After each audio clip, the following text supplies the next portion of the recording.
శబరిమలకు అయ్యప్ప భక్తులు అప్పుడే పోటెత్తడంతో భారీ రద్దీ నెలకొంది. భక్తులు సన్నిధానం ఫ్లైఓవర్ నుంచి పెద్ద పెద్ద క్యూ లైన్లలో దర్శనం కోసం వేచి ఉన్నారు. గంటల కొద్దీ క్యూ లైన్లో నిలబడిన భక్తులకు సౌకర్యాలు కల్పించడంలో ట్రావెన్కోర్ దేవస్థానం విఫలమవుతోందని కేరళ హైకోర్టు ఆగ్రహం వ్యక్తం చేసింది. భారీ రద్దీని నియంత్రించడంలో విఫలమైనందుకు కోర్టు టీడీబీని మందలించింది. ఆలయంలో రద్దీ కొనసాగితే విషాదం సంభవించవచ్చునని హెచ్చరించింది. ఇంత భారీ సంఖ్యలో జనసమూహం ఉండడం వల్ల ప్రమాదాలు లేదా ఊపిరాడక మరణాలు కూడా సంభవించవచ్చునని ధర్మాసనం అభిప్రాయపడింది.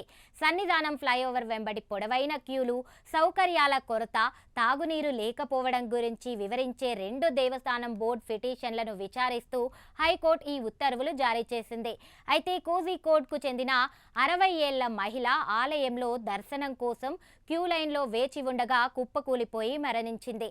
ఈ నేపథ్యంలో కోర్టు ఈ ఉత్తర్వులు జారీ చేసింది. ఇక ఇలా ఉంటే ట్రావెన్కోర్ దేవస్థానం బోర్డు లోపాలపై కేరళ హైకోర్టు తీవ్ర విమర్శలు చేసింది.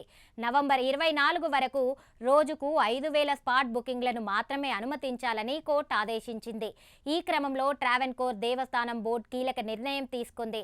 స్పాట్ బుకింగ్స్ని 20,000 నుంచి 5,000కు తగ్గిస్తున్నట్లు వెల్లడించింది. వర్చువల్ క్యూ ద్వారా మరో 70,000 మందిని అనుమతించనుందని, దీంతో 75,000 మందికి దర్శనం కల్పించనుంది. అదేవిధంగా అడవి మార్గంలో వచ్చే భక్తులకు పాసులను తప్పనిసరి చేసింది. రద్దీని తగ్గించేందుకు నిలక్కల్ ద్వారా కొత్తగా 7 బుకింగ్ సెంటర్లు ఏర్పాటు చేసింది. ఈ పరిమితితో ప్రతిరోజు గరిష్టంగా 75,000 మంది యాత్రికులకు మాత్రమే ఆలయంలో దర్శనం చేసుకోగలరు. గతంలో అయితే బోర్డు రోజుకు 90,000 మంది యాత్రికులను అనుమతించాలని నిర్ణయించింది. ఇందులో 20,000 మందిని స్పాట్ బుకింగ్ ద్వారా దర్శనం చేసుకోవడానికి అనుమతించారు.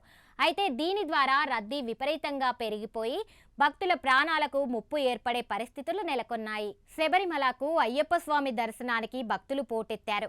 గత 2 రోజుల్లోనే 2 లక్షల మంది అయ్యప్ప భక్తులు శబరిమల చేరుకున్నారు.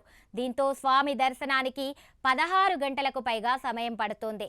రద్దీ విపరీతంగా పెరిగిపోవడంతో కిలోమీటర్ల మేర భక్తుల పడిగాపులు కాస్తున్నారు. దర్శనానికి వచ్చే చిన్నారి స్వాములు తీవ్ర ఇబ్బందులు పడుతున్నారు. ఈ నేపథ్యంలో శబరిమలకు చిన్నారులను తీసుకువెళ్లే స్వాములకు అధికారులు కీలక సూచనలు చేశారు.